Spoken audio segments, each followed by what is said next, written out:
मित्रों, स्वागत है आपका आपके अपने चैनल स्टडी विद प्रदीप में टीजीटी बायोलॉजी के इम्पॉर्टेंट मॉडल पेपर के साथ आज हम उपस्थित हैं। ये सेकंड मॉडल पेपर है जिसे हम लोग प्रैक्टिस पेपर के नाम से जानते हैं। आज आर पार की इस सीरीज में हम चर्चा करने वाले हैं 50 प्रश्नों पे। पिछले वीडियो में हमने 100 प्रश्न रखा था और हम जो समय रखे थे 50 मिनट का हमने समय रखा था, लेकिन आप में से ज़्यादातर मित्रों के सलाह पर इस बार थोड़ा सा परिवर्तन किया गया है। इसमें 50 प्रश्न रखे गए हैं और उनकी समय भी 50 प्रश्न के लिए 50 मिनट रखी गई। हमारा प्रयास है कि हम 50 से कम मिनट में इसको कवर करेंगे। साथ में आप ही की सलाह थी कि हम हिंदी और इंग्लिश दोनों में पेपर कराएं, तो ये पेपर आपको हिंदी में दिखाई पड़ रहा और इंग्लिश में दिखाई पड़ रहा, तो ये भी आपके सुझाव पे ही किया गया है। तीसरा आपका सुझाव था कि बेसिक डिस्क्रिप्शन हम करते चलें, तो वो भी आपको अभी क्वेश्चन में देखने को मिलेगा। यानी आपके सुझाव को यहाँ पे माना जाता है और आपके दिए गए सुझाव के हिसाब से काम किया जाता है। आप जल्दी से चैनल को सब्सक्राइब कर लें, अपने मित्रों को शेयर कर दें और यहाँ पे व्हाट्सअप नंबर दिया गया, आप इससे ज्वाइन हो जाएं, जिससे कोई भी इन्फॉर्मेशन, कोई भी नोटिस हम आपको जल्दी से दे पाते हैं। पहला प्रश्न आपकी स्क्रीन पे कुछ इस प्रकार से है कि सभी जीवों को दो एम्पायर्स में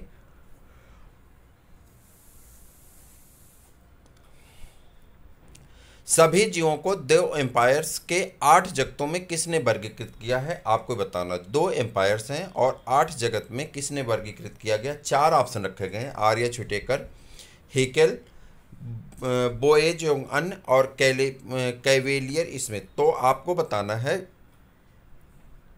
all organs were classified into 8 kingdoms of 2 empires by आर्य छुटेकर, हेकेल, बोएज एटाल और जो हैं कैलिवियर स्मिथ। तो आपका सही आंसर कौन होता है, कैलिवियर स्मिथ है, जिन्होंने कितने भागों में बांटा था, 8 2 एम्पायर्स में और 8 ग्रुप में इन्होंने क्या कर दिया था, 8 किंगडम में इसको बांट दिया था। लेकिन ये एक्सेप्टेबल नहीं है। जो एक्सेप्टेबल है जिसे हम लोग पढ़ते हैं वो है आर्य छुटेकर का 5 किंगडम सिस्टम क्लासिफिकेशन। इसके पहले आपने पढ़ा होगा, जब हमने आप खुद ही आपको क्लास में बताया है कि 2 किंगडम सिस्टम क्लासिफिकेशन के बारे में, और उसके पहले हमने आपको ये भी बताया था किसके बारे में, एरिस्टोटल के बारे में। हमने आपसे के साथ अरस्तु के बारे में चर्चा की थी, तो सभी चीज़ें हम आपको बता चुके हैं। 5 किंगडम सिस्टम क्लासिफिकेशन की बात करें तो जीवों को 5 किंगडम में बांट दिया गया है। एक को आप लोग कहते हैं मोनेरा किंगडम, और प्रोटिस्टा, फंजाई, एल्गी, फंजाई बाद आपका कौन सा, एनिमेलिया और प्लांटी। ठीक है, तो मोनेरा में सभी प्रोकैरियोटिक, प्रोटिस्टा में सभी यूकैरियोटिक यूनिसेलुलर, फंजाई में सभी मल्टीसेलुलर, और इसमें ईस्ट जो होता है यूनिसेलुलर होता है, मल्टीसेलुलर यूकैरियोटिक और लेकिन नॉन ऑटोट्रॉपिक प्लांट को यानी हेटेरोट्रॉपिक प्लांट को रखा गया है। उसके बाद एनिमेलिया में सेम कैरेक्टर हैं, मल्टीसेलुलर हैं और कैसे हैं, यूकैरियोटिक हैं और हेटेरोट्रॉपिक हैं। ठीक है, और उसके बाद प्लांटी जो है, प्लांटी आप जानते हैं ऑटोट्रॉपिक होता है। तो ये हो गया आपका सही आंसर कौन है, यहाँ पे कैलिवियर स्मिथ हैं आपके सही आंसर। तो याद रखिएगा कैलिवियर स्मिथ, इन्होंने 2 और 8 में बांटा था। 2 एम्पायर्स थे और 8 किंगडम थे। क्लियर। अगले क्वेश्चन में बढ़ जाते हैं, क्वेश्चन नंबर 2। आप जल्दी से वीडियो को लाइक कर दीजिए और शेयर जरूर कर दीजिएगा। आपके लाइक करने से थोड़ी सी मोटिवेशन मिलती है और वीडियो बनाने की इच्छा बढ़ती है। निम्नलिखित में से कौन सा ना पूर्व केंद्र की है और ना ही सुकेंद्र की, यानी कौन सा ऐसा है, ना तो which one of the following is neither prokaryote nor eukaryote, ना तो प्रोकैरियोट है और ना ही यूकैरियोट है। तो कौन ऐसा है, तो आप कहेंगे देखिए यहाँ पे नास्टाक है जो कि एल्गी है। ठीक, तो ये तो आपका यूकैरियोट होता है। फिर उसके बाद सेक्रोमाइसिस सेरेबेसी, ये भी यूकैरियोट होता है। सेक्रोमाइसिस सेरेबेसी किसे कहते हैं, आप कहेंगे ईस्ट को कहते हैं, यानी खमीर को कहा जाता है।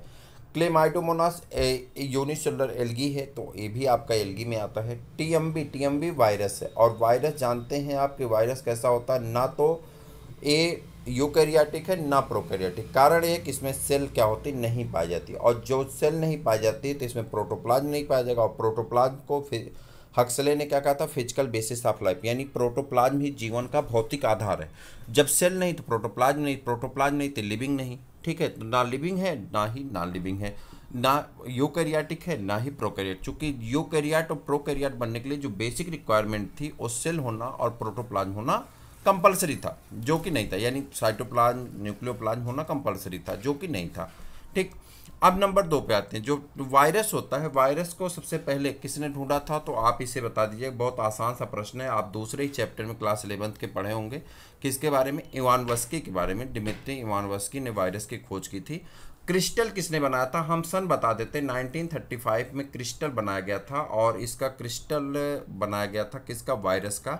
आप बता दीजिए किसने क्रिस्टल बनाया था, याद आएगा तो बता दीजिएगा, हम इंतजार करेंगे आपके आंसर का। आसान क्वेश्चन, बहुत आसान क्वेश्चन है कि वायरस का फर्स्ट टाइम क्रिस्टल किसने बनाया था। और चलिए आगे हम बता देंगे। बहरहाल आप कोशिश करिए, कमेंट करिए, हम लास्ट के प्रश्न में आपको बता देंगे, हमको याद रहेगा। ठीक है।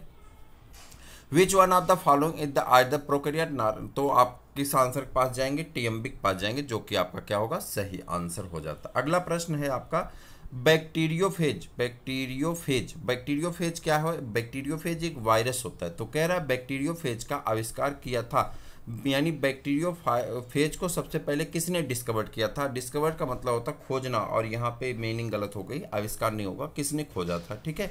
बैक्टीरियोफेज वाज डिस्कवर्ड बाय, किसके द्वारा सबसे पहले खोजा गया था, तो आपको बताना है। तो आप कहेंगे इनको जो है खोजा गया था स्वतंत्र रूप से, किसने खोजा था?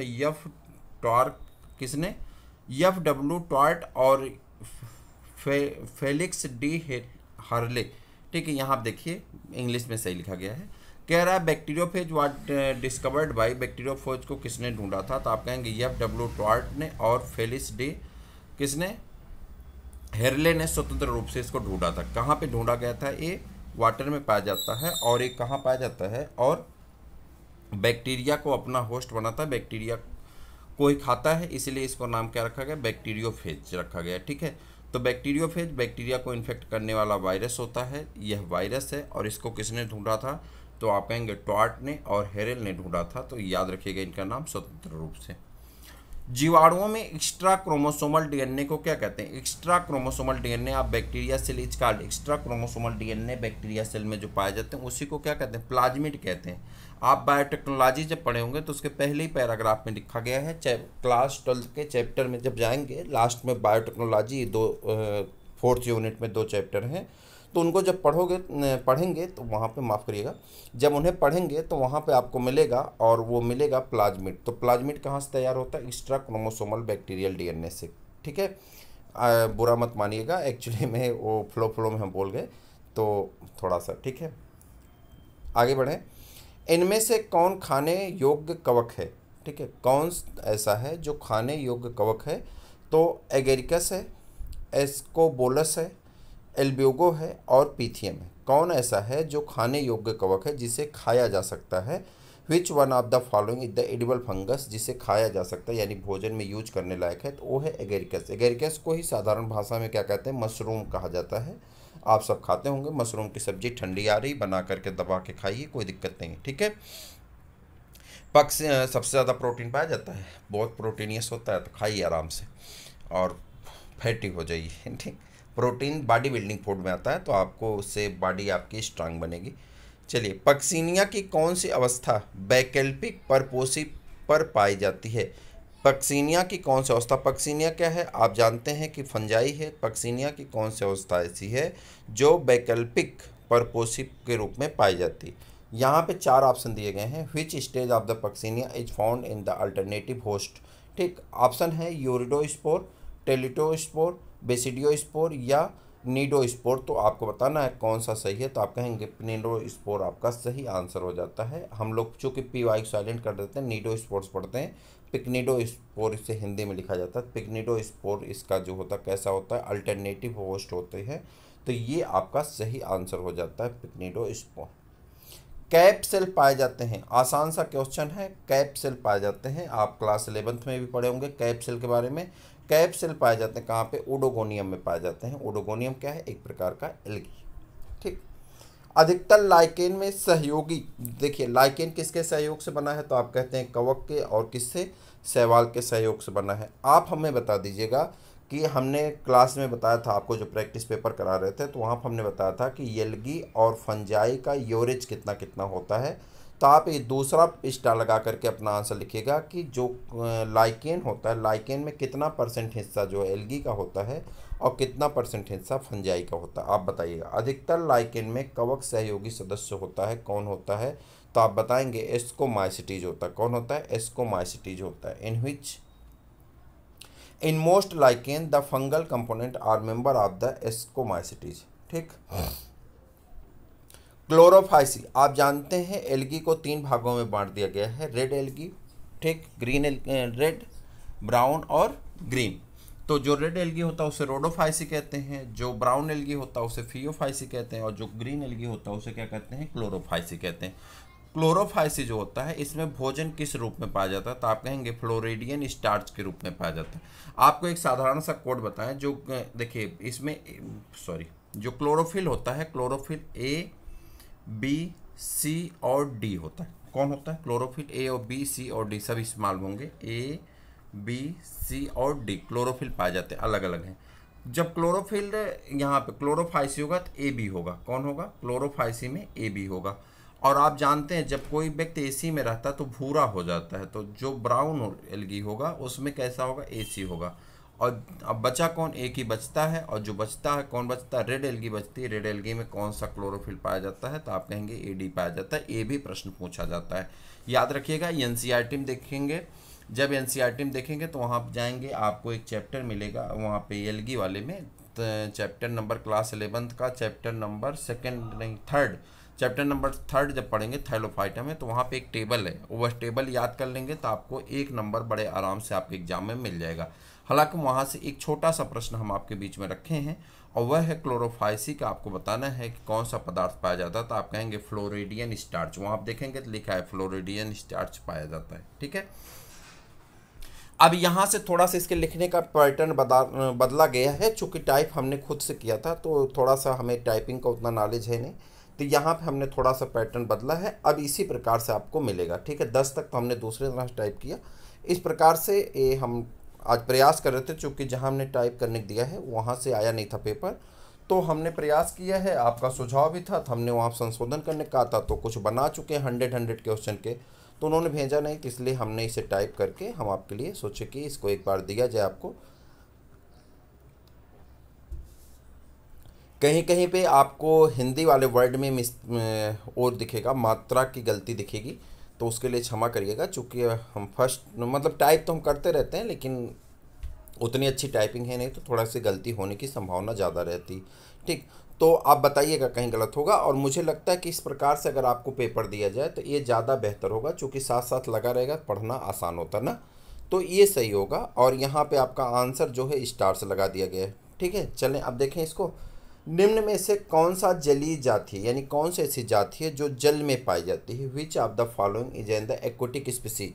अब ये 4 दिए गए हैं। रिक्सिया किस में आता है? रिक्सिया, मार्केंसिया, ये दोनों क्या है? ब्रायोफाइटा है ना। रिक्सिया, मार्केंसिया क्या है? ब्रायोफाइटा है। क्लियर करिएगा, गलत होगा तो बताइएगा। रिक्सिया और मार्केंसिया क्या है? ब्रायोफाइटा है। तो पूछ रहा है कि ब्रायोफाइटा के जो 4 स्पीसीज हैं यहाँ पे दी गई हैं, रिक्सिया गेंगेटिका, उसके बाद आपका दिया गया रिक्सिया डिस्कलर, रिक्सिया बाइलरेडियाई, और उसका बाद रिक्सिया फ्लूटेंस। ये चारों में से कौन सी ऐसी है जो एक्वेटिक है, यानी जल में पाई जाती है? रुक जाओ भाई, कौन ऐसी है जो जल में पाई जाती है? तो वो आपका हो जाएगा रिक्सिया फ्लूटेंस। और ये प्रश्न कई बार पूछा गया, ऐसा नहीं कि एक बार पूछा गया, आप देखेंगे एग्जाम में कई बार पूछा गया है, ये आपके लिए अच्छा। और दूसरा तुरंत फिर भारतीय ब्रायोलॉजी के पिता हैं, ब्रायोफाइटा के पिता कौन है? तो विच कंसिडर एज द ब्रायोलॉजी, कौन ब्रायोलॉजी के, इंडियन ब्रायोलॉजी के फादर हैं? तो आप कहेंगे यस आर कश्यप जो हैं इंडियन ब्रायोलॉजी के फादर होते हैं। यह भी आपका एक महत्वपूर्ण प्रश्न है, और इसे भी आप अपने जहन में रखेंगे। अच्छा, एक चीज़ आपको याद होगा, हमने आपको क्लासिफिकेशन में बताया था कि जो प्लांट को जो हम डिवाइड करते हैं सबसे पहले बांट देते हैं थैलोफाइटा में। ठीक है। वो क्रिप्टोगैमस और स्पेरोगैमस, आपको याद होगा क्लासिफिकेशन, क्रिप्टोगैमस, स्पेरोगैमस, उसके बाद उसको हम साधारण बात करते हैं। अभी साधारण भाग में मान लेते हैं, हमने यहाँ पे लिखा किंगडम प्लांटी, हमने इसको बांटा किसमें? थैलोफाइटा में। डायरेक्ट आते हैं थैलोफाइटा में। थैलोफाइटा में हमने लिखा कि रूट स्टेम लीफ क्या होता है? एब्सेंट होता है। फिर हम जाते हैं ब्रायोफाइटा में। ब्रायोफाइटा में हम क्या लिखते हैं कि ब्रायोफाइटा में रूट स्टेम लीफ तो एब्सेंट होते हैं, लेकिन उनके जैसी समान संरचना पाई जाती है, जिससे राइजॉइड रूट पाई जाती है। ठीक है। लीफ जैसी संरचना पाई जाती है। फिर हम लोग पहुँच जाते हैं कहाँ पे? टेरिडोफाइटा में। कहाँ पे पहुँच जाते हैं? एल्गी ने उसके बाद ब्रायोफाइटा, फिर हम लोग कहाँ आ गए? थैलोफाइटा, ब्रायोफाइटा, टेरिडोफाइटा, टेरिडोफाइटा के बाद जिम्नोस्पर्म और एंजियोस्पर्म, ठीक है। एंजियोस्पर्म फिर मोनोकाट डाइकाट होता है। तो फिर हम लोग पहुँचते हैं कहाँ पे, टेरिडोफाइटा में।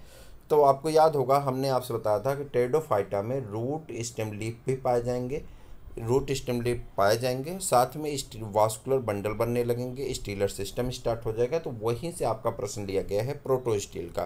प्रोटोस्टील पाई जाती, protostele is found in the lycopodium, और लाइकोपोडियम किसका मेंबर है, लाइकोपोडियम मेंबर है आपका टेरिडोफाइटा का। तो सही आंसर आपका होगा लाइकोपोडियम, ठीक है।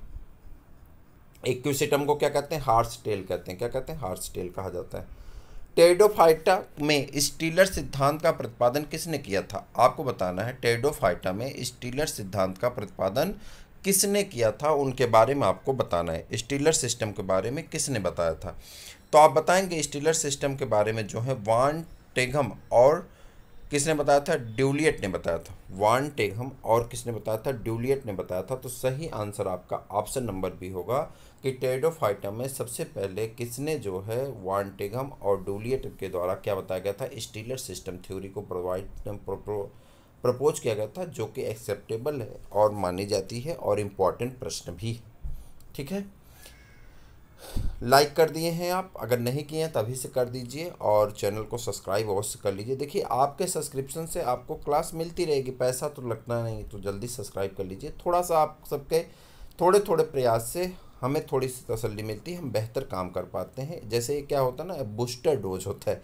तो जब आप लाइक करते हैं, शेयर करते हैं, सब्सक्राइब करते हैं, तो हमें बूस्टर एनर्जी मिलती है और हम बेहतर कार्य कर पाते हैं। या हम ही नहीं, हर एक यूट्यूबर के साथ ये समस्या है, ठीक। उसके बाद है, अभी हम 20 क्वेश्चन बाद आप छोटी सी एक कहानी सुनाएंगे, लेकिन तब तक आप इसको ध्यान से पढ़िए। जिम्नोस्पर्म में भ्रूणपोष होता है। जिम्नोस्पर्म में भ्रूणपोष होता है कैसा, तो आप कहेंगे the endosperm of the gymnosperm is, endosperm का जो एंडोस्पर्म होता है, जिम्नोस्पर्म का एंडोस्पर्म कैसा होता है या भ्रूणपोष कैसा होता है, तो आप कहेंगे अगुणित होता है। कैसा होता है, अगुणित होता है, हैप्लॉइड होता है। इसका आंसर नहीं लगाया गया है यहाँ पे, तो आप अपने सेट में लगा लीजिएगा। एक ऐसा होता है, हैप्लॉइड होता है, तो अगुणित होता है। ये आपका सही आंसर है, ठीक है। प्रोफेसर डी पंत ने अनावृत बीजी को बांटा है। प्रोफेसर डी पंत ने अनावृत को कितने भागों में बांट दिया था, 3 भागों में बांटा गया है, 3 डिवीजन बनाए गए हैं।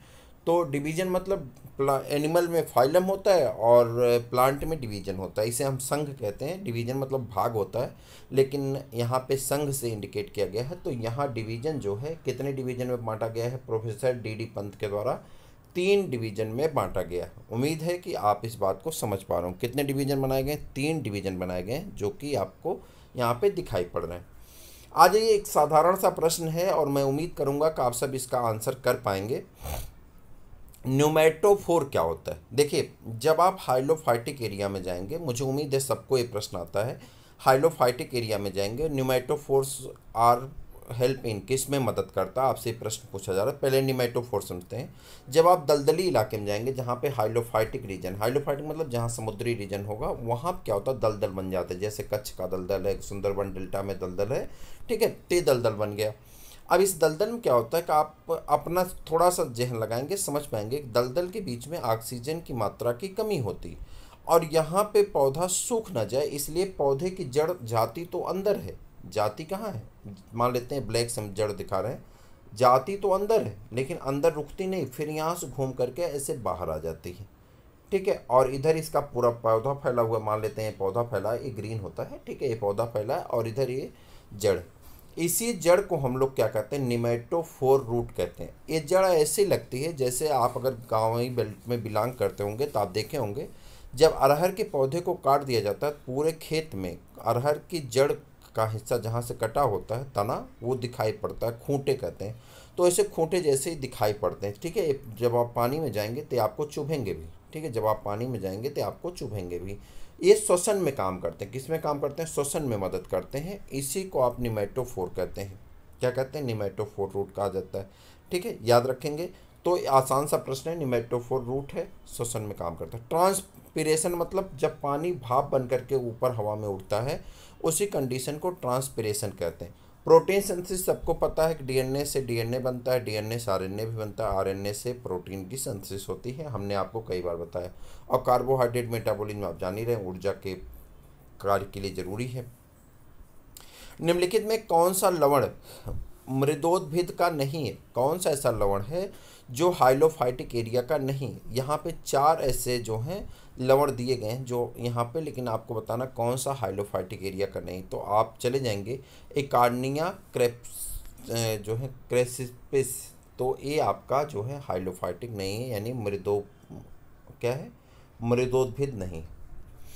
क्रूसीफेरी कुल का नवीन नाम क्या है? क्रूसीफेरी कुल का नवीन नाम क्या है? क्रूसीफेरी कुल आप जानते होंगे। The name of the family crucifer is, Cruciferae family का नया नाम क्या है? ब्रेसिकेसी। क्या नाम है? ब्रेसिकेसी। क्रूसीफेरी नाम का नया नाम क्या है अब? ब्रेसिकेसी। सरसों के तेल का, देखिए सरसों गलत लिखा, सरसों होता है, बिंदी होती है ऊपर, ठीक है। सरसों के तेल का एक गलत जगह बिंदी भी लग रही। सरसों के तेल का तीखापन किसके कारण होता है? सरसों के तेल का तीखापन किसके कारण होता है? यानी pungency of the mustard oil is due to, pungency मतलब होता है तीखापन, किसके वजह से होता है? तो आप कहेंगे एलिल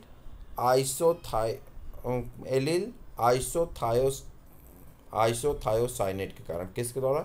एलाइल आइसोथायोसाइनेट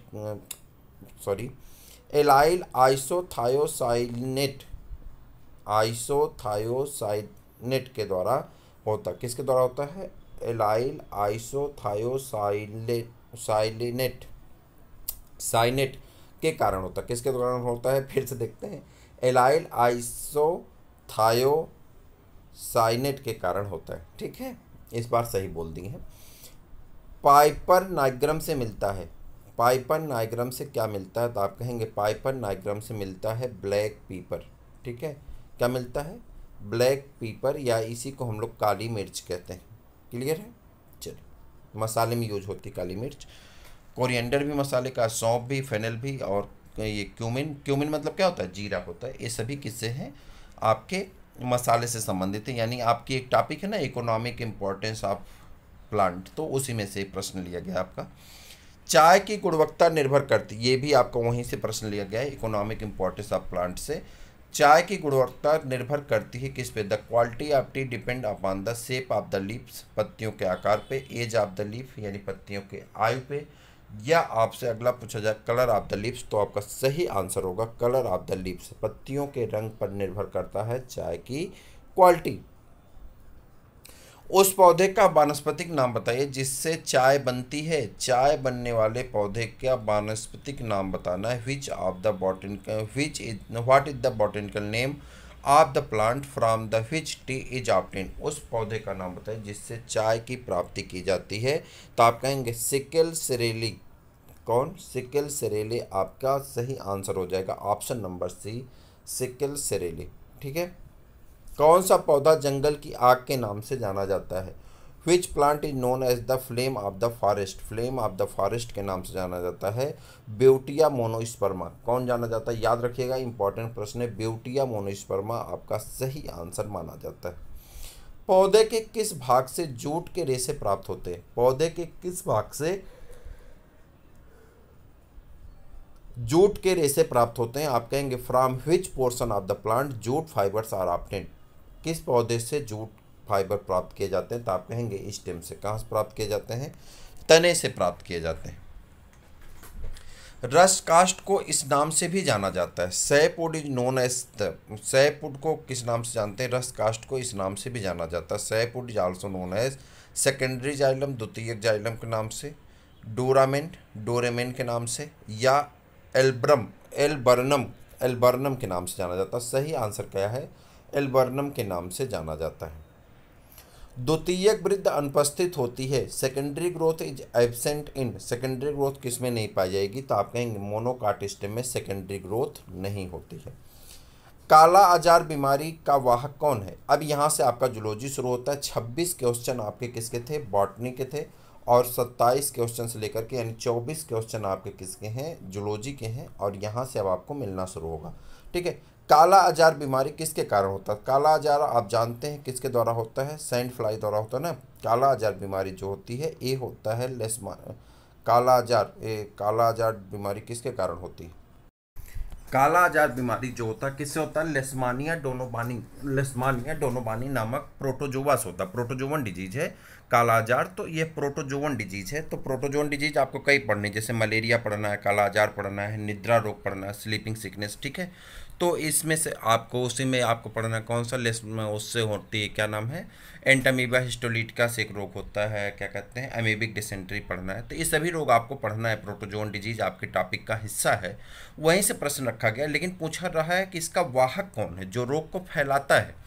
तो होती है सैंड फ्लाई। कौन होती है? सैंड फ्लाई, बालू मक्खी कहते हैं या रेत मक्खी कहते हैं। लेकिन चूंकि ऑप्शन में बालू मक्खी नहीं दी गई है, तो आपका सही आंसर क्या होगा? फेलेबोटोमस। कौन होता है? फ्लेलेबोटोमस होता है, जो आपका सही आंसर होगा। या यहाँ पे आपको सैंड फ्लाई लिखा हुआ भी मिलता कहीं कहीं, चूंकि सैंड फ्लाई नहीं, तो आपका सही आंसर है फेलेबोटोमस, ठीक है। एंटामीबा हिस्टोलीटिका की संक्रामक अवस्था कौन सी होती है? Infective stage of the entamoeba histolytica. हमने इसके बारे में आपको पूरा डिटेल में वीडियो में भी बता दिया था, क्लास में भी बता दिया था, बहुत अच्छे से इसको पढ़ाया मैंने आपको। मुझे उम्मीद नहीं कि प्रश्न किसी का गलत होगा। टेट्रा न्यूक्लिएट सिस्ट की लाइफ साइकिल वगैरह भी हमने बता दिया था, तो आप इसको करिएगा, ठीक है। टेट्रा न्यूक्लिएट सिस्ट आपकी सही अवस्था होगी, जो कि इन्फेक्टिव स्टेज होती है, ठीक है। उसके बाद आ जाते हैं, पूछा जा रहा है अलवणी जल का स्पंज है, यानी स्पंज आप जानते हैं पोरीफेरा का मेंबर होता है, और पोरीफेरा के बारे में बताना ही नहीं, आप जानते हैं मल्टी सेलुलर होते हैं, डिप्लोब्लास्टिक होते हैं, ठीक है। कहाँ पाए जाते हैं? फ्रेश वाटर और सी वाटर में पाए जाते हैं, ज़्यादातर सी वाटर में पाए जाते हैं, लेकिन कुछ ऐसे स्पीसीज हैं जो फ्रेश वाटर में पाए जाते हैं, जैसे कि उसी में से एक आपका है स्पॉन्जिला। कौन है? स्पॉन्जिला है, यू स्पॉन्जिला है, यू प्लेक्टेला है, ये सभी इसमें हैं। लेकिन फ्रेश वाटर में कौन पाया जाता है? स्पॉन्जिला पाया जाता है। तो सही आंसर आपका स्पॉन्जिला होगा, जो फ्रेश वाटर में पाया जाता है। लीवर फ्लूक के बारे में तो आपने पढ़ा ही होगा, जिसे आप लोग क्या कहते हैं, लीवर फ्लूक को कहा जाता है, याद करिए, फैसियोला हिपेटिका ना। लीवर फ्लूक यकृत कृमि का स्वतंत्र रूप से, कहीं गलत होगा तो बताइएगा जरूर, ठीक है। यकृत कृमि का स्वतंत्र रूप से तैरने वाला सीलिया युक्त लार्वा कौन है? जो तैरता है, तो उस सीलिया युक्त लार्वा का नाम बताना है। और ये आपके लिए होमवर्क है, चूँकि मैंने इसे आपको एक बार बहुत अच्छे से कवर कराया है, मैं जानता हूँ कि आप किए होंगे। आप बहुत आसान है, अगर आपने थोड़ा सा जहन लगाया होगा तो आप बता देंगे। 3 प्रश्न हो गए जिसे हमने आपको होमवर्क के रूप में दिया है। हालांकि एक प्रश्न तो अभी हम 2 प्रश्न आपको बता दे रहे हैं, अभी एक प्रश्न आपके पास रहेगा। पहला प्रश्न हमने आपको दिया था, अगर आपको याद हो तो क्वेश्चन नंबर था 2, मैं आपको ले चल रहा हूँ उसके पास, और मैं 2 क्वेश्चन से आपसे रूबरू कराऊंगा और उसका आंसर मैं बताऊंगा, जो हमने वहाँ पे आपसे पूछा था। क्या पूछा था? ये 2 क्वेश्चन पे था आपका, ये क्वेश्चन नंबर था 2, कहाँ चला गया? हमने वहाँ पे आपसे ये पूछा था, ये आर पार की सीरीज है आपकी। हमने आपसे यहाँ पे पूछा था कि किसने जो है टीएमबी का क्रिस्टल बनाया था, यानी फर्स्ट टाइम वायरस का क्रिस्टल किसने बनाया था, ये इसका आपको आंसर करना था, ठीक है। तो आपने नहीं बताया, या अगर आपने कमेंट किया बहुत अच्छी बात है, जो लोग नहीं किए हैं वो याद कर लें। WM स्टेनले ने, किसने किया था? स्टेनले ने किया था। तो सही आंसर किसने हो गया, क्या हो गया? स्टेनले हो गया, ठीक। चलिए अब इसके बाद आ जाते हैं कहाँ पे, दूसरा प्रश्न क्या पूछे थे हमको याद नहीं आ रहा। अगर आपने देख के कमेंट किया तो अच्छी बात है, अगर याद आएगा तभी बता देंगे। अभी का जो प्रश्न हम आपके लिए होमवर्क दे रहे थे, उसे आप कहें तो हम बता दें, वैसे होमवर्क है आपका, आप इसे बताइएगा। अभी हम बाद में इसको फिर बताएंगे। क्या है? यकृत कृमि का स्वतंत्र रूप से तैरने वाला सीलिया युक्त लार्वा है। देखिए सीलिया युक्त लार्वा में जो है, अगर हम यकृत कृमि की बात करें तो यकृत कृमि कौन कौन से होते हैं? जैसे देखिए मेरिसीडियम लार्वा होता है, स्पोरोसिस्ट लार्वा होता है, रेडिया लार्वा होता है, सर्केरिया लार्वा होता है, मेटा सर्केरिया होता है, ठीक है। इसमें से 2 अवस्था जो होती है वो क्या करती है? तैरती है। कौन कौन सी? अगर आप कहें तो इसकी 2 अवस्थाएं स्वतंत्र रूप से तैरने वाली होती हैं, एक होती है मेरिसीडियम तथा दूसरी होती है सर्केरिया। मेरिसीडियम और सर्केरिया, ठीक। अब आपके सामने ये है कि आपके पास जो है कौन है युक्त लार्वा, यकृत कृमि का स्वतंत्र रूप से तैरने वाला सीलिया युक्त लार्वा है। अब आपको बताना है यहाँ पे, जो यह अवस्था मेरिसीडियम अवस्था है, यह सीलिया युक्त है। चूँकि यहाँ पे ऑप्शन में एक शब्द और लगा है, तैरने वाली तक तो ठीक था, लेकिन यहाँ पे 1 सेकंड ध्यान से देखिएगा, इसीलिए मैं आपको यहाँ पे दिखाना चाह रहा हूँ। यहाँ पे लगा है सीलिया युक्त, और जब सीलिया युक्त लग गया तब आप किसके पास जाएंगे? तब आप जाएंगे, इसीलिए मैं आपको होमवर्क में दे रहा था कि इसे आप ध्यान से ढूंढिएगा। तो जब आप इसमें सीलिया युक्त पे चले जाएंगे तो आपका सही आंसर हो जाएगा मेरिसीडियम लार्वा। ठीक, हमने कहा कि दो तैरते हैं स्वतंत्र रूप से, मेरे सीलियम और सर्केरिया, लेकिन जैसे ही हमने सीलिया युक्त कहा तो सीलिया युक्त के नाते मेरे सीलियम आपका सही हो गया और सर्केरिया क्या हो गया, गलत हो गया। क्लियर हो गया? चलिए अब गलत मत करिएगा। अब आपके पास एक क्वेश्चन रह गया जो होमवर्क के रूप में रह गया था। आप वीडियो को अगर अभी तक चैनल सब्सक्राइब नहीं किया, सब्सक्राइब कर लिए, लाइक नहीं किए जरूर लाइक कर दीजिए। ज्वाला कोष क्या है? इसे तो आप फ्लेम सेल सबको याद होगा, प्लेटे हेलमिंथीज में पाई जाती हैं और इसका काम क्या होता है, ऑस्मो रेगुलेशन एंड एक्सक्रीशन, सबको याद होगा। हमने आपको इसका पीडीएफ एक चार्ट दिया था, किसमें, बूस्टर डोज में। हमने पूरे सभी एनिमल के कौन से आर्गन को, एक्सक्रीटरी आर्गन को करवा दिया था। अभी आपको इसी तरह से करवाना है, वहाँ पे आपको हम करवाएंगे, सेंस आर्गन करवाएंगे, ठीक है। वही उसी तरह से आपको हम करवाएंगे, किसका जल्दी बता दीजिए, बैलेंसिंग आर्गन का करवाएंगे। उसी तरह से आपको एक और करवाया जाएगा, कौन सा जल्दी बताइए, क्या कहते हैं उसका, हम नाम भूल रहे हैं, ठीक है, हार्ट चैम्बर वगैरह ये सब करवाएंगे आपको। अभी आप याद रखिए फ्लेम सेल क्या है, एक्सक्रीटरी आर्गन, ठीक है। वयस्क एस्केरिस में पाए जाने वाला वृषणों की संख्या क्या होती है? वयस्क एस्केरी में वृषण कितने पाए जाते हैं? सिर्फ कंफ्यूजन के लिए है, आप याद रखें, आपको पता भी एक होते हैं, तो एक आपका सही आंसर। पॉलीचीटा में सीटी की अवस्था की प्रकृति क्या होती है? सीटी जो होता है इसका काम क्या है, ये आपको बताना है। ए पॉलीचीट्स द नेचर ऑफ द सीटी इज, सीटी की नेचर कैसे होते हैं, सीटी की क्या आवश्यकता होती है, आपको बताना है। यहाँ पे न्यूमरस बहुतायत में पाई जाती हैं, ठीक है। अकरेंस सिंगलिस एकल पाई जाती हैं, अकर्स इन द बंडल समूह में पाई जाती हैं, या फ्यूज्ड होती, समेकित होती हैं। तो आपका सही आंसर है समूह में पाई जाती हैं, यानी अकर इन बंडल समूह में पाई जाती हैं। ब्यूबोनिक प्लेग, ब्यूबोनिक प्लेग किसके द्वारा होता है? ब्यूबोनिक प्लेग का वाहक कीट कौन सा है, या आप कहें insect of vector of the bubonic plague is, तो आप कहेंगे कौन होता है, जेनोप्सिला। कौन होता है? जेनोप्सिला होता है। लाख उत्पन्न होता है, लाख कहाँ से उत्पन्न होता है? Lac is the produced by, lac कहाँ से प्रोड्यूस्ड होते हैं? More by the female insect than by the male insect. कह रहा है फीमेल इंसेक्ट से ज़्यादा बनता है तुलना में मेल इंसेक्ट के, मेल इंसेक्ट की तुलना में फीमेल इंसेक्ट से ज़्यादा बनते हैं। मक्खी, घरेलू मक्खी का लार्वा कहलाता है, जो घरेलू मक्खी है इसका लार्वा क्या कहलाता है? घरेलू मक्खी का जो लार्वा होता है उसे क्या कहते हैं? Larva of the house fly is called maggot. क्या कहते हैं? मैगाट लार्वा कहते हैं। कौन सा? मैगाट लार्वा कहा जाता है।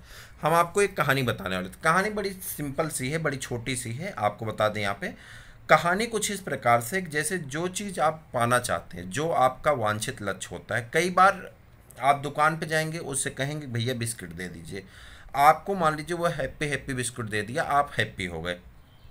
जैसे आप वहाँ से चलना शुरू किए, दुकानदार ने कहा भाई पैसे, आपने उसे कहा भैया 3 रुपये हैं, कहा नहीं दे पाएंगे। आपने कहा 4 रुपये हैं, चलो 1 रुपया और मिल गई, कहा नहीं दे पाएंगे। आपने कहा कि 4 रुपये 50 पैसे, कहा नहीं दे पाएंगे। जैसे ही आपने कहा मेरे पास 5 रुपये हैं, दुकानदार ने कहा कि भाई ले जाओ, बिस्किट आपका हुआ, आप हमें 5 का कॉइन हो, चाहे 1-1 रुपये का हो, चाहे 2-2 रुपये का हो, चाहे जैसा हो, आप हमें 5 रुपये दे दीजिए, बिस्किट आपका हुआ। इस बात में कोई डाउट नहीं है। यानी किसी भी लक्ष्य के लिए जो मूल्य है, जिस दिन आप उस मूल्य को चुका देंगे वह सफलता आपको हासिल हो जाएगी। जब तक आप मूल्य नहीं चुकाएंगे, 2 ही तरह से आपको सफलता मिल सकती है। एक, या तो दुकानदार आपको घाटा सह के बिस्किट दे देता व्यवहार में, या दूसरा ये होता कि आप बिस्किट चोरी करके भाग जाते। यही 2 विकल्प था, बिस्किट की चोरी करते आप भाग जाते। चोरी करने वाला हर बार सफल नहीं होता। जैसे लेखपाल में आपने देखा, लेखपाल की स्थिति सबने सुना होगा, सबने देखा होगा, मैं जानता हूँ, आप लगातार देखते रहते हैं, आप में से ज़्यादातर लोग दिए भी होंगे लेखपाल का एग्जाम। लेखपाल की स्थिति आप अच्छी तरह से सोच के बताइए कि लेखपाल की स्थिति क्या हुई। 9000 सीट है लगभग, जहाँ तक मुझे याद है 9000 सीट है। 15,000 बच्चे संदिग्ध पकड़े गए हैं, जिन पे उम्मीद है कि इन्होंने पैसा लिया, पेपर खरीदा। हालांकि ये रिपोर्ट है, ठीक। अब इस रिपोर्ट में कहा जा रहा है 15, यानी कि 9000 तो नौकरी पा जाएंगे, लेकिन जो 6000 इसके बाद बचे, उन 6000 का 10 लाख 12 लाख जो कहा गया पैसा बटा था, 10 लाख 12 लाख, वो 10 लाख 12 लाख रुपया तो उनका डूब गया। ये थी चोरी की बात।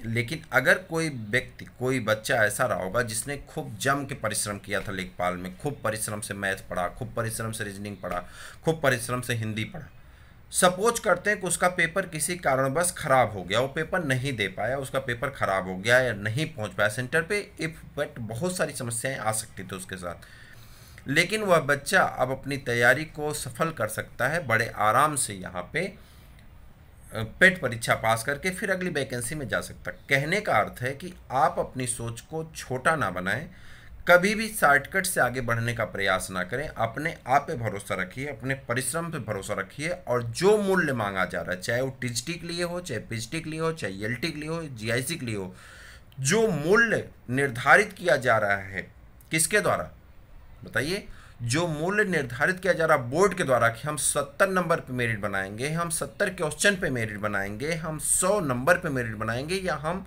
110 क्वेश्चन पे मेरिट बनाएंगे, आप कहिए कि we are gated to 115 question in this exam.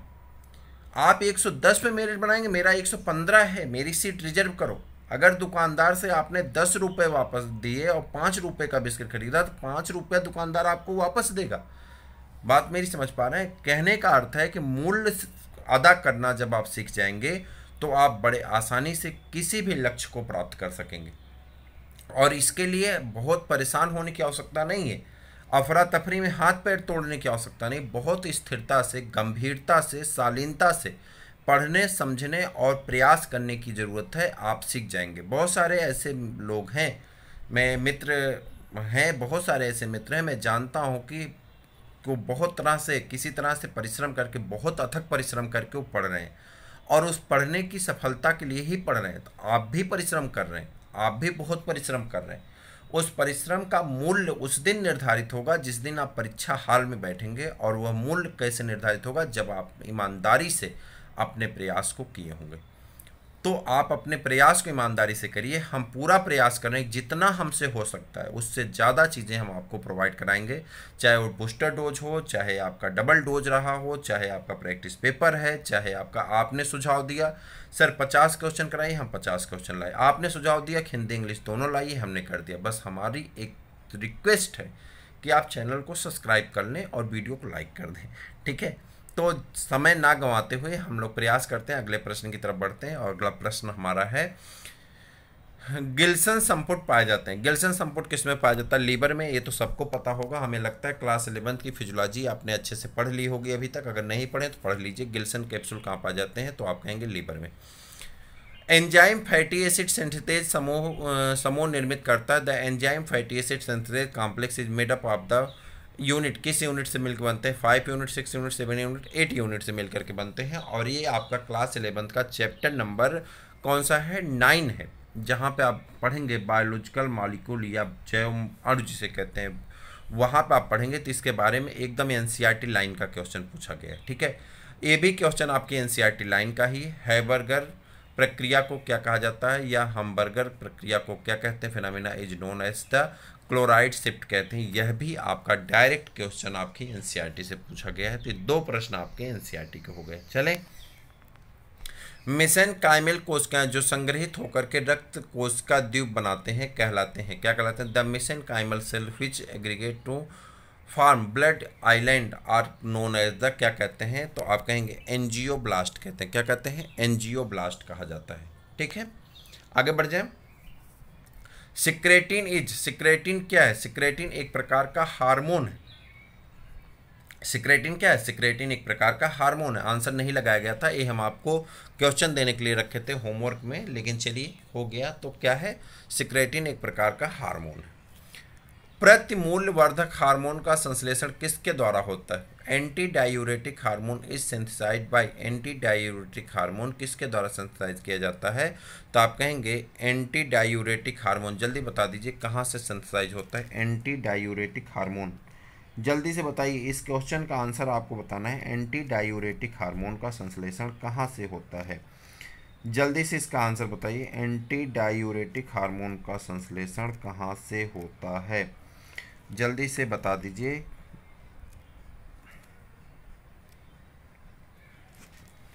बोलिएगा, एंटी डायूरेटिक हार्मोन का संश्लेषण कहाँ से होता है? चलिए, एक क्वेश्चन आपका अभी छूटा हुआ है, आप इसका आंसर बताइए, तब तक हम आगे बढ़ जाते हैं। मेढक का अंडा होता है, मेढक का अंडा कैसा होता है, आपको ये भी बताना। 2 क्वेश्चन आपके सामने है जो छूटे हुए हैं, इसका आंसर आपको करना है। तो आपके इस प्रश्न का जो आंसर होगा वह आंसर होगा आपका कौन सा, जल्दी बता दीजिए। जो आंसर होगा आपका वो होगा आपका इस प्रश्न का हाइपोथैलेमस की तंत्रिका श्रावण कोशिका द्वारा होता है। ठीक है, मेढक का अंडा होता है, मेढक का अंडा आपको बताना है। मेढक का अंडा कैसा होता है ये आपको बताना है। आगे बढ़ जाते हैं, तब तक हम अगले प्रश्न की तरफ, और अगले प्रश्न को देख लेते हैं क्या है उसमें, उसको फिर इसके बाद इसको बता देते हैं हम आपको। तब तक सोच करके आप आंसर करिए। ठीक है, मेढक का अंडा कैसा होता है, एल स्थल होता है, माइक्रोल स्थल होगा, मेगाल स्थल होगा, या आपका कैसा होगा, इसे तब तक सोच करके आप आंसर करिए। फिर हम अगले प्रश्न का आंसर आपको बता रहे हैं। मार्फोजेनेसिस प्रारंभ होती है कहाँ से, आपको बताना है। मार्फोजेनेसिस कहाँ से प्रारंभ होती है, आपको इस प्रश्न का आंसर करना है। मार्फोजेनेसिस कहाँ से प्रारंभ होगी, जल्दी बताइए। तो आप कहेंगे गैस्ट्रुलेशन से। कहाँ से, गैस्ट्रुलेशन से मार्फोजेनेसिस प्रारंभ होती है। कहाँ से प्रारंभ होती है, गैस्ट्रुलेशन से प्रारंभ होती है। तो आपका ये भी क्वेश्चन हो गया गैस्ट्रुलेशन से। ऑटोफेजिक वैक्यूल कहाँ पाए जाते हैं, तो आप कहेंगे ऑटोफेजिक जो वैक्यूल पाए जाते हैं इन्हें हम लोग कहते हैं ऑटोफेजिक वैक्यूल। किसे कहते हैं, जल्दी बता दीजिए। ऑटोफेजिक वैक्यूल हम लोग कहते हैं किसको, लाइसोसोम को। किसको कहते हैं, लाइसोसोम को हम लोग क्या कहते हैं, ऑटोफेजिक वैक्यूल कहते हैं। ठीक है, अब इसके बाद आप आ जाएंगे ऑटोफेजिक वैक्यूल किसको कहते हैं, लाइसोसोम को कहते हैं। अगला है वृत्ताकार डीएनए किस में पाया जाता है, तो आप कहेंगे बैक्टीरिया में भी पाया जाता है, लवक में पाया जाता है, माइटोकॉन्ड्रिया में पाया जाता है। इनमें से सभी में पाया जाता है। किस में पाया जाता है, सभी में पाया जाता है। ठीक है, तो ये सभी ऑप्शन सही हैं। अगला है रेफाइड्स किसके बने होते हैं, तो आप कहेंगे कैल्शियम ऑक्जेलेट के बने होते हैं। रेफाइड्स किसके बने होते हैं, कैल्शियम ऑक्जेलेट के बने होते हैं। रेफाइड्स किसके बने होते हैं, कैल्शियम ऑक्जेलेट के। ड्रोसोफिला में लिंग निर्धारण कैसे होता है, तो ड्रोसोफिला का लिंग निर्धारण यक्स क्रोमोसोम से होता है और ऑटोसोम से भी होता है। तो दोनों इसके लिए रिस्पॉन्सिबल होते हैं। ऑप्शन डी आपका सही है। एडनोसिन कैसा है, एडनोसिन क्या होता है, राइबोन्यूक्लियोटाइड होता है। एडनोसिन क्या होता है, राइबोन्यूक्लियोटाइड होता है। तो सही आंसर है आपका राइबोन्यूक्लियोटाइड। एडनोसिन कैसा है, राइबोन्यूक्लियोटाइड होता है। तो आपका सही आंसर है राइबोन्यूक्लियोटाइड। ठीक है, अब उसके बाद आगे बढ़ जाएंगे और अगला प्रश्न आपका हो जाएगा यहाँ पे सहलग्नता युग्मनज और प्रतिकर्षण परिकल्पना का सूत्र दिया था, किसने दिया था, आपको ये बताना है। तो ये बताइए किसने दिया था, तो आपको इसका आंसर बताना होगा। तो आपके सामने सटन और बोवेरी हैं, बेटसन और पुनेट द्वारा है, टीएच मॉर्गन द्वारा है, और आपका है डब्ल्यू सटन और कौन है, सटन के द्वारा है। ये प्रश्न का आंसर आपको बताना है। ऊपर के दोनों प्रश्नों का आंसर हम आपको बता देते हैं। पहला प्रश्न है आपका यहाँ पे, अगर देखिए तो पूछा जा रहा है, एक ही प्रश्न बचा हुआ है। मेढक का अंडा कैसा होता है, तो आप कहेंगे मेढक का अंडा जो होता है वो कैसा होता है, टीलोलेस्थल होता है। कैसा होता है, टीलोलेस्थल होता है। मेढक का अंडा मध्य पीतक होता है, यानी मध्य में पीत पाए जाते हैं, मेजोलेस्थल, तथा गोलार्ध पीतक टीलोलेस्थल होता है। अर्थात इसमें पीत योग की मात्रा सामान्य होती है और पीत अंडे के एक तरफ पाया जाता है। पीत अंडे के कहाँ पाया जाता है, एक तरफ पाया जाता है। तो इसके कारण ये क्या कहलाता है, टीलोलेस्थल कहलाता है। तो सही आंसर आपका कैसा होगा, टीलोलेस्थल आपका सही आंसर हो जाता है। एक प्रश्न का आंसर आपको देना है जो यहाँ पे बचा हुआ है, और वह प्रश्न है आपका सहलग्नता युग्मनज और प्रतिकर्षण परिकल्पना का सूत्र किसने दिया था। यहाँ पे 4 ऑप्शन हैं, इन्हीं में से एक ऑप्शन सही है। आप इसका आंसर हमें करके बताइएगा। हमें आपके आंसर का क्या रहेगा, इंतज़ार रहेगा। फिर हम लोग मिलेंगे किसी और एग्जाम में, किसी और क्लास में, किसी और वीडियो के साथ। तब तक के लिए इजाज़त दीजिए। जय हिंद।